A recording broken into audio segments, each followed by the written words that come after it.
Hello students, welcome to the class. तो student, हम पढ़ रहे थे रिलेशन एंड फंक्शंस के बारे में। तो अगर हम पिछली क्लास की बात करें तो पिछली क्लास में हमने रिलेशंस के बारे में जाना है। तो आज की क्लास में हम स्टूडेंट फंक्शंस के बारे में जानेंगे। तो सबसे पहले मैं आपको ये बता देता हूँ कि आज की क्लास में हम क्या क्या आपको बताएंगे। तो सबसे पहले हम आपको फंक्शंस की डेफिनेशन बताएंगे कि फंक्शन होता क्या है। फिर मैं आपको और डिफरेंट डिफरेंट जो टाइप्स हैं फंक्शन टाइप्स ऑफ फंक्शंस के बारे में बात करेंगे। जैसे वन वन फंक्शन हो गया, मैनी वन फंक्शन हो गया, onto function, into function, और इनकी कंडीशंस भी बताएंगे। ये मेथड बताएंगे कि अगर कोई फंक्शन गिवन है तो कैसे चेक करेंगे कि वो फंक्शन हमारा वन वन है, या कैसे चेक करेंगे वो हमारा फंक्शन ऑन टू है या इन टू है। फिर हम लास्ट में आपको कंपोजिशन ऑफ अ फंक्शन, फिर हम उसके बाद समरी आपको बताएंगे। ओके, तो चलिए शुरू करते हैं। आपको जितने भी हमने इंडेक्स में जितनी भी टॉपिक लिख रखे हैं सबके बारे में आपको बताएंगे। तो सबसे पहले बात करेंगे फंक्शंस के बारे में। ओके, तो फंक्शंस क्या होते हैं? तो फंक्शन को समझने से पहले आपको जो प्रीवियस लेक्चर है इसमें रिलेशंस के बारे में हमने आपको बताया था कि रिलेशन ऑफ अ सेट वो आपको आना चाहिए, क्योंकि एक स्पेशल टाइप के जो रिलेशन होते हैं उनको हम फंक्शन बोलते हैं। तो वो जो स्पेशल टाइप है वो अभी आपको बताएंगे। अगर आपसे जैसे एक जनरली आपसे कोई पूछे कि रिलेशन है फंक्शन में अंदर, अगर आप मैथमेटिक्स की लैंग्वेज में ना बोल के ऐसे ही बोलेंगे कि अगर आपसे पूछा जाए कि रिलेशन है फंक्शन में अंतर क्या है, तो आप क्या बोलेंगे? आप ये बोलेंगे कि ये जो स्पेशल टाइप का रिलेशन होगा उसे फंक्शन बोलेंगे। अब फंक्शन में जो जो स्पेशल टाइप हमने वर्ड जो यूज किया वो हम आपको डिस्कस कर देते हैं। तो मान लेंगे कि हमारे पास ए एंड बी कैसे हैं, तो नन एम्प्टी सेट। क्योंकि जब हमने रिलेशन डिफाइन किया था तो क्या था, दोनों सेट हमारे नन एम्प्टी होने चाहिए थे, क्योंकि जो रिलेशन होता है वो Cartesian product of two set का सबसेट होता है, और एक स्पेशल टाइप का रिलेशन उसे फंक्शन। तो आप क्या करेंगे, सबसे पहले आप मानेंगे जो हमारे सेट ए एंड बी वो आपके नन एम्प्टी सेट होने चाहिए। तो आप एक ऐसा रूल एसोसिएट करेंगे जहां पर क्या हो, एक्स क्या है, सेट ए का मेंबर। आप एक ऐसा रूल लगाएंगे जहां पर सेट ए का हर एक मेंबर सेट बी के एलिमेंट के साथ जुड़ता हो, या आप बोल सकते हैं कि जो एफ है एक रूल है, जिसे हमने बोल दिया F, which associate each X belongs to A to unique member Y belongs to. Mean कि जो सेट ए है एंड सेट बी है, अगर सेट ए का हर एक एलिमेंट किसी एक पर्टिकुलर रूल द्वारा सेट बी के किसी यूनिक एलिमेंट पर मैप कर रहा है, तो हम बोलेंगे कि जो हमारा ये जो रूल है एफ, इसे हम बोलेंगे और फंक्शन।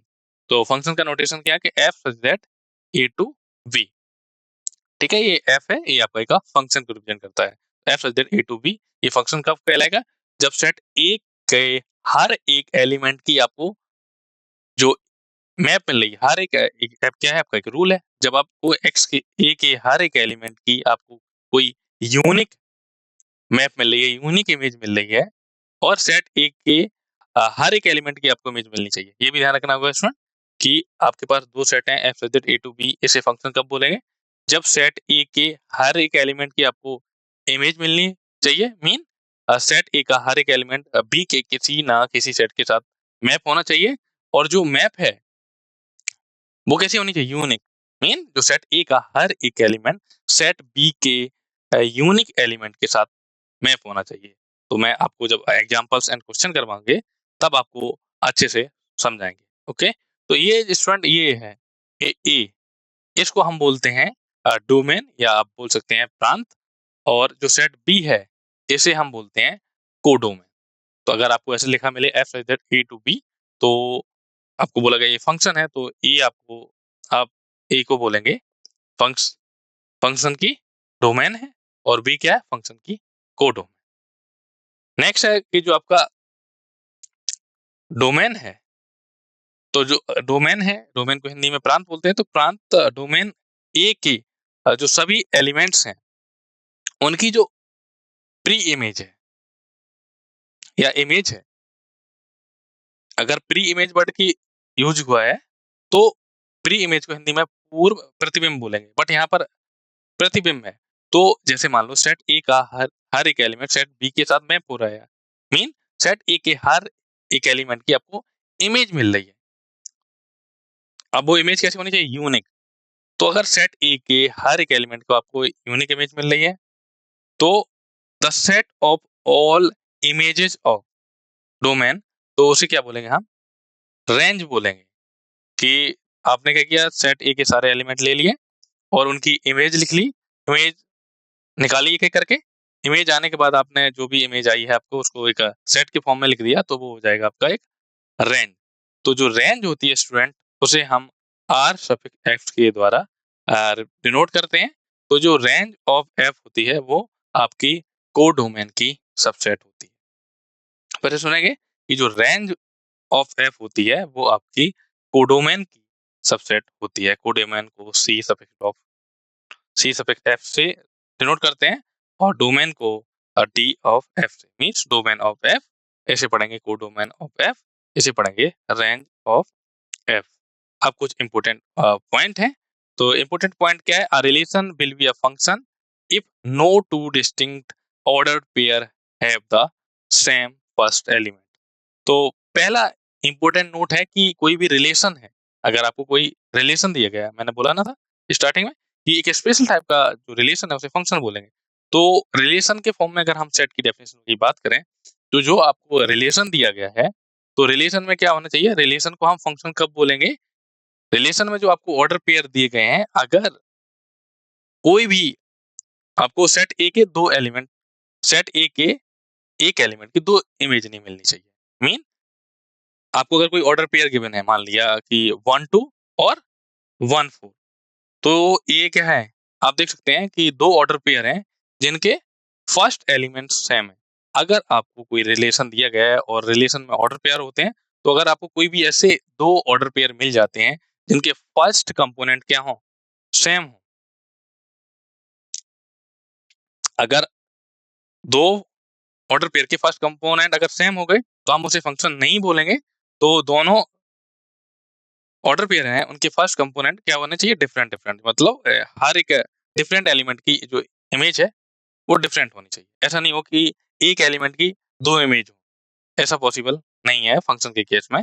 तो यहाँ नेक्स्ट है कि जो हर एक फंक्शन होता है वो आपका एक रिलेशन होता है, बट ऐसा कन्वर्स ट्रू नहीं है। Every function is a relation, but every relation is not necessary a function.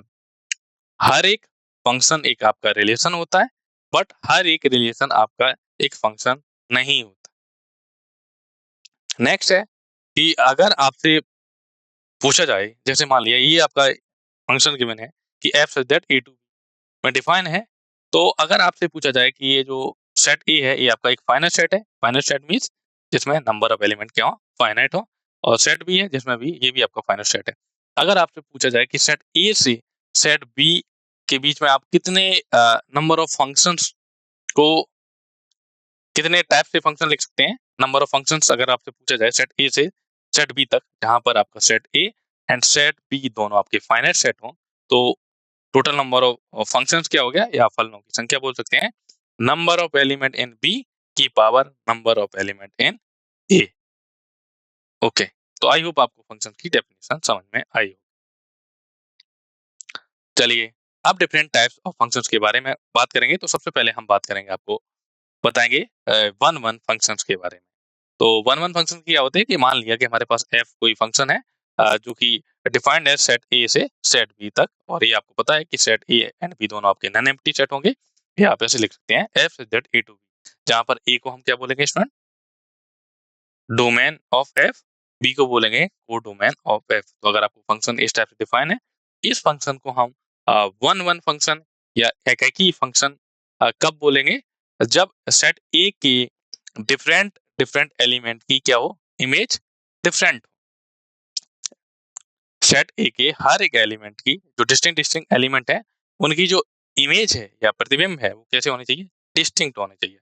इस डायग्राम से आप समझ सकते हैं। तो ये आपका सेट ए है, ये आपका सेट बी है। तो ये आपका डायग्राम है। तो यहाँ पर A1 A2 A3 A4 ये क्या है? सेट ए के एलिमेंट है। और सेट बी के एलिमेंट क्या है? B1 B2 B3 B4।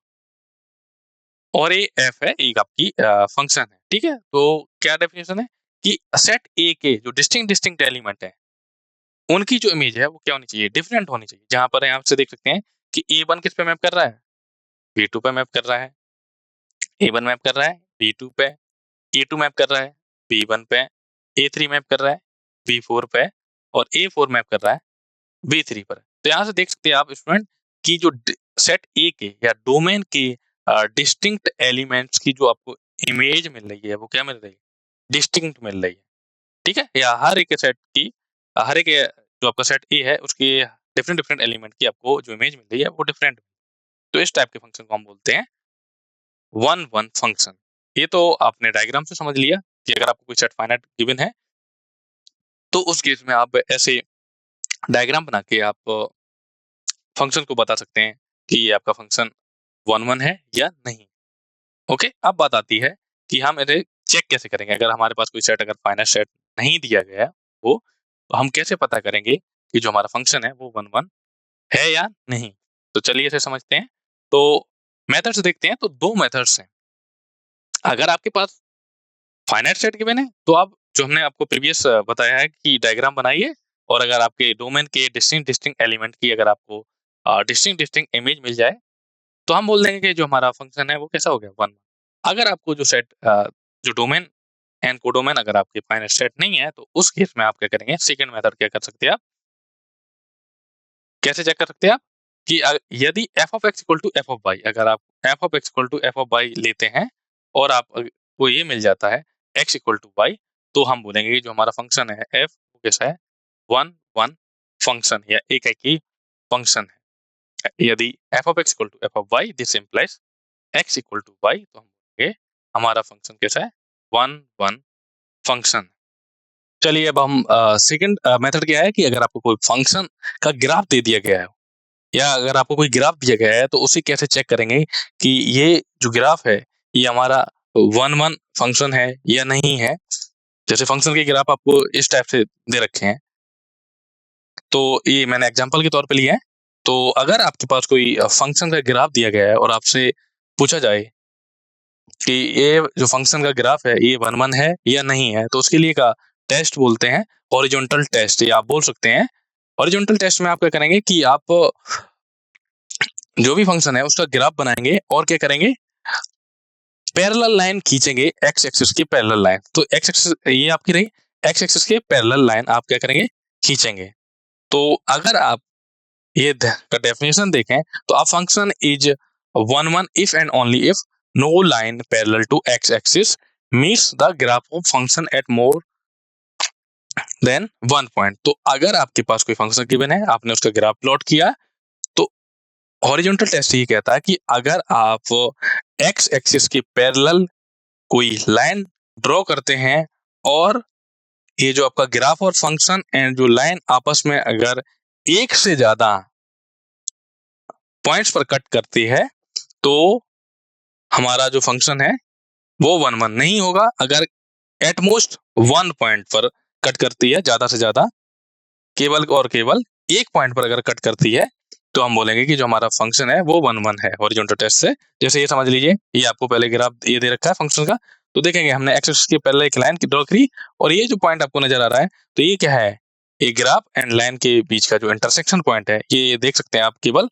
और केवल एक पॉइंट पर कट कर रही। तो ये जो हमारा ग्राफ है फंक्शन का, ये आपका क्या है, एक वन वन फंक्शन है। अगर हम सेकंड इमेज की बात करें तो ये जो इमेज है यहाँ पर देखेंगे, ये किसी फंक्शन का ग्राफ है और हमने एक्स एक्सिस के पैरेलल लाइन ड्रॉ करी। तो देखेंगे तो जो ग्राफ और फंक्शन एंड जो लाइन है वो आपस में कितने पॉइंट पर इंटरसेक्ट कर रहे हैं, दो पॉइंट पर। और डेफिनेशन में क्या है कि जो लाइन है एक्स एक्सिस के पैरेलल वो at more than one point, मतलब एक सिर्फ और सिर्फ एक पॉइंट पर कट होनी चाहिए। अगर एक से अधिक बिंदुओं पर कट हो रही है तो हमारा जो फंक्शन है वो वन वन नहीं होगा। ओके, नेक्स्ट पॉइंट है कि अगर हमारे पास सेट ए एंड बी जब फाइनाइट सेट है और आपने फंक्शन डिफाइन किया F such that A to B, तो अगर आपसे पूछा जाए कि number of one one functions के कितने होंगे, जैसे आपने प्रीवियस स्लाइड की बात करें तो प्रीवियस स्लाइड में हमने आपको बताया था कि अगर आपके पास फाइनाइट सेट है और अगर आपसे पूछा जाए कि नंबर ऑफ फंक्शन कितने होंगे, तो आपने बताया था कि number of element in B की whole power number of element in A. अब यहाँ पर number of one one function की बात करी जाए तो ये कब पॉसिबल होगा, अगर number of element in B क्या हो greater than number of element in A.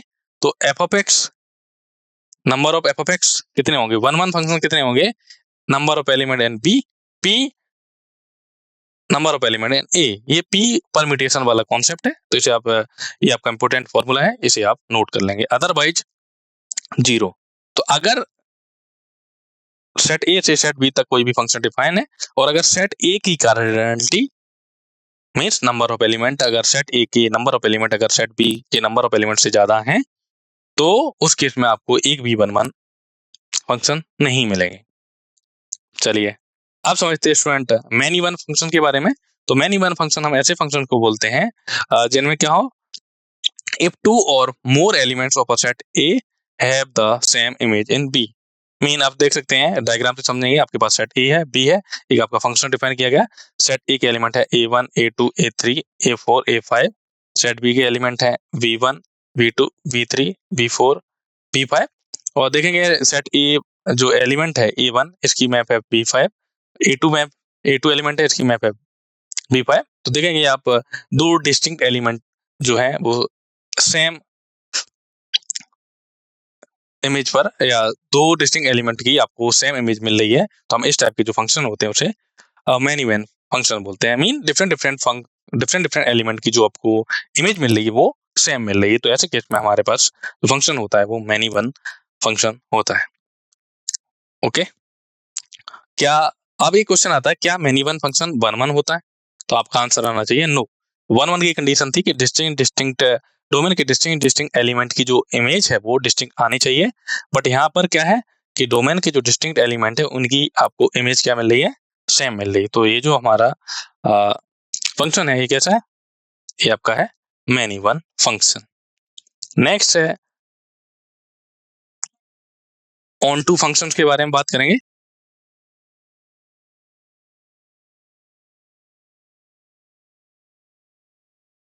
तो method to check onto function, तो अगर आपके पास कोई फंक्शन गिवन है तो उसे हम ऑन टू फंक्शन कब बोलेंगे, if each element of B has its pre image in A. तो वेन डायग्राम से वेन डायग्राम यहाँ पर नहीं बोलेंगे, वेन डायग्राम वर्ड नहीं सेट्स में आता है, इसमें केवल डायग्राम हम वर्ड यूज करेंगे। तो एफ कोई फंक्शन है हमारा सेट ए से सेट बी से डिफाइन है, इस फंक्शन को हम ऑन टू कब बोलेंगे, जब स्टूडेंट ये जो b1 बी जो सेट को क्या मिलनी चाहिए, प्री इमेज मिलनी चाहिए। मीन सेट बी जो है इसकी हर एक एलिमेंट सेट ए की किसी ना किसी एलिमेंट के साथ मैप होना चाहिए। जैसे सेट ए वन की मैप क्या है b1, और अगर हम आपसे पूछे कि b1 की प्री इमेज क्या है, a1 की इमेज है b1 और b1 की प्री इमेज क्या है a1, तो देख सकते हैं जो सेट b है इसके हर एक एलिमेंट की आपको प्री इमेज मिलनी चाहिए, और वो भी सेट ए में बिलोंग करनी चाहिए। चलिए नेक्स्ट देखते हैं number of onto function हम कैसे काउंट करेंगे। तो देखते हैं मान लिया कि जो हमारे पास फंक्शन है एफ ऑफ एक्स जो कि सेट ए से सेट बी पर डिफाइन है, जहां पर सेट ए को हम डोमेन बोलते हैं, सेट बी को कोडोमेन बोलते हैं।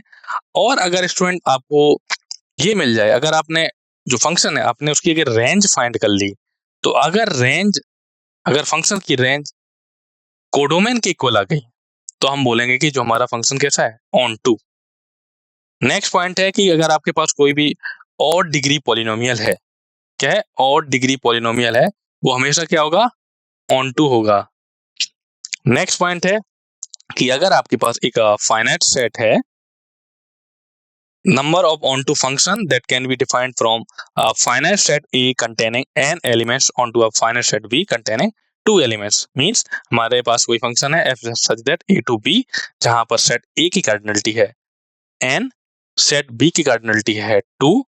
तो स्टूडेंट ये क्या होगा, नंबर ऑफ ऑनटू फंक्शंस कितने होंगे इसमें, 2 की पावर n माइनस 2। और अगर student number cardinality of set A is greater than equal to cardinality of B, तो हमारे पास जो number of onto function है वो कितने होंगे, 0 होंगे। यदि सेट ए में m एलिमेंट्स हैं और सेट बी में n एलिमेंट्स हैं, तो आपको ऑन टू फंक्शंस अगर फाइंड करने हैं तो ये ध्यान देंगे कि अगर m की वैल्यू n से ज्यादा हो गई, अगर m की वैल्यू n से ज्यादा हो गई तो number of onto function कितने हो जाएंगे? 0। अगर m की वैल्यू n से कम है तो number of onto function कितने होंगे? n की power m minus n c1 n माइनस 1 की whole power m plus n c2 n माइनस 2 की whole power m minus dot dot. और ये जहाँ पर ये कंडीशन ध्यान रखनी है कि जो m की वैल्यू है वो लेस देन n होनी चाहिए। अब बात करेंगे इनटू फंक्शंस को कैसे चेक करेंगे, तो डायग्राम से समझेंगे कि आपके पास कोई फंक्शन है f such that a to b, इसको हम इनटू फंक्शन कब बोलेंगे? इनटू फंक्शन तब बोलेंगे स्टूडेंट कि if there exist at least one element in b having no pre image. तो ये है कि फंक्शन है a to b में, तो देखेंगे स्टूडेंट कि अगर सेट b का अगर आपको कम से कम एक ऐसा एलिमेंट मिल जाता है जिसकी कोई भी प्री इमेज ना हो तो हम ऐसे फंक्शन को इनटू फंक्शंस बोलते हैं। फिर से सुनेंगे कि अगर आपके पास function f such that a to b defined है, अगर आपको सेट b में कम से कम अगर आपको एक भी एलिमेंट में मिल गया जिसकी प्री इमेज आपको सेट ए के अंदर नहीं मिल रही हो, तो हम बोलेंगे कि जो हमारा फंक्शन है वो कैसा है?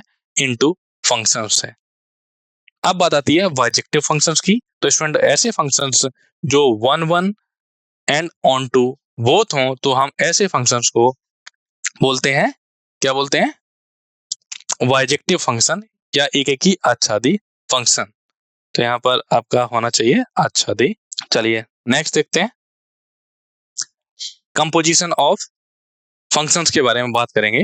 तो यदि आपके पास कोई f such that a to b कोई का बाइजेक्टिव फंक्शंस है, तो बाइजेक्टिव फंक्शन मतलब ऐसा फंक्शन जो 1 1 एंड ऑन टू दोनों हो। तो ये आपके पास 1 1 ऑन टू फंक्शन है, तो a और b में जो नंबर ऑफ एलिमेंट है अगर वो सेम है, ये कह रहा है पहला नोट ये है कि अगर आपके पास कोई फंक्शन है f such that a to b जहां पर ये फंक्शन को आपको बोल दिया गया है कि ये फंक्शन हमारा कैसा है? 1 1 ऑन टू है या बाइजेक्टिव है, तो सेट ए एंड बी में जो नंबर ऑफ एलिमेंट है वो कैसे होंगे? सेम। फिर से समझेंगे कि अगर आपके पास कोई function f such that a to b है जो कि बाइजेक्टिव है, तो हम इससे ये कह सकते हैं कि जो सेट हमारा a एंड सेट b की जो कार्डिनलिटी है, नंबर ऑफ एलिमेंट है, वो कैसे हैं? सेम है। यदि number of element N a equal to number of element N b equal to m है, या set a and set b दोनों की जो कार्डिनलिटी सेम है, तो अगर आपसे पूछा जाए कि नंबर ऑफ बाइजेक्टिव फंक्शंस कितने होंगे, तो वो होंगे फैक्टोरियल m। अगर हम मान लें कि हमारा एक फंक्शन है जो कि डिफाइन है सेट a से सेट b में, दूसरा फंक्शन g है जो डिफाइन है सेट b से सेट c में, तब f और g का जो कंपोजिशन होगा जिसे हम डिनोट करते हैं g compose with f such that a to c द्वारा डिनोट किया जाता है। और इसकी डेफिनेशन क्या है? g compose with f of x equal to g compose with f of x for all x belongs to a। Next कुछ important note देख लेते हैं। तो नेक्स्ट इंपोर्टेंट नोट क्या है? तो g ऑफ f केवल तभी डिफाइंड होगा जब f ऑफ x क्या हो? f of x is an element of domain of g। g compose with f student तभी डिफाइंड होगा जब f ऑफ x क्या हो? एक एलिमेंट हो g की डोमेन का। और जनरली ये ट्रू नहीं होता है कि अगर आप g कंपोज विथ f निकालें and f compose with g निकालें तो वो जरूरी नहीं है कि वो इक्वल हो। तो जनरली केस में आप पाया गया है कि g compose with f does not equal to f compose with g। Okay, तो आई होप आपको यहाँ तक की चीजें समझ में आई होंगी। चलिए स्टूडेंट, अब हम कोई समरी कर लेते हैं कि आज की क्लास में हमने क्या क्या सीखा है। तो क्विक रिकॉल कर लेते हैं। तो आज की क्लास में हमने ये सीखा कि फंक्शंस होते क्या है। तो क्या बताया था मैंने कि अगर आपके पास a एंड b कोई नॉन एम्प्टी सेट है, कोई एक आप ऐसा रूल लगाते हैं जिसमें सेट a की हर एक एलिमेंट की आपको इमेज मिलनी चाहिए, और वो इमेज कैसी होनी चाहिए? यूनिक, जो कि सेट b में बिलोंग करनी चाहिए। ऐसे फंक्शन को हम, ऐसे रिलेशन को हम फंक्शंस बोलते हैं, जहां पर सेट a को आप डोमेन ऑफ फंक्शंस बोलते हैं और सेट b को आप कोडोमेन ऑफ फंक्शंस बोलते हैं। और अगर आप सेट के एलिमेंट्स की अगर मैप इमेज देखें, तो अगर the set of all images of element of domain, तो उसे हम बोलते हैं, क्या बोलते हैं? रेंज बोलते हैं, जिसे हम आर सफिक्स एफ से डिनोट करते हैं। फिर हमने आपको डिफरेंट डिफरेंट टाइप के फंक्शन बताए थे, तो one one function, many one function, onto function, bijective function. तो अगर आपके पास कोई फंक्शन गिवन है F subject A to B, तो एफ को हम वन वन फंक्शन कब बोलेंगे, जब सेट ए के हर एक जो डिस्टिंक्ट डिस्टिंक्ट एलिमेंट है उनकी आपको इमेज डिस्टिंक्ट मिलनी चाहिए। मीन डोमेन के डिस्टिंक्ट डिस्टिंक्ट एलिमेंट की आपको इमेज डिस्टिंक्ट मिलनी चाहिए। तो वन वन फंक्शन हो गया। और मैनी वन फंक्शन क्या था कि अगर आपके डोमेन के किसी दो एलिमेंट्स की अगर आपको इमेज सेम मिल रही है तो मैनी वन फंक्शन। और वन वन फंक्शन की बात करें, अगर आपको जो कोडोमेन है, अगर आपको एक कोडोमेन के हर एक एलिमेंट की आपको प्री इमेज मिल रही है डोमेन में, तो हम बोलेंगे कि जो हमारा फंक्शन आपका कैसा है, ऑन टू है। और ऐसे फंक्शन जो one one and onto both होते हैं, हम ऐसे फंक्शंस को बाइजेक्टिव फंक्शंस बोलते हैं। ओके, तो स्टूडेंट आई होप आपको आज का लेक्चर समझ में आया होगा। तो स्टूडेंट आज के लेक्चर को हम यहीं पे समाप्त करते हैं। नेक्स्ट लेक्चर में हम क्या करेंगे, ये जो रिलेशन एंड फंक्शंस है इनसे रिलेटेड जितने भी क्वेश्चंस हैं उन्हें हम आने वाली क्लासेस में डिस्कस करेंगे। ओके, तो यहाँ आचादी होगा। ओके, चलिए मिलते हैं स्टूडेंट नेक्स्ट क्लास में। Thank you students.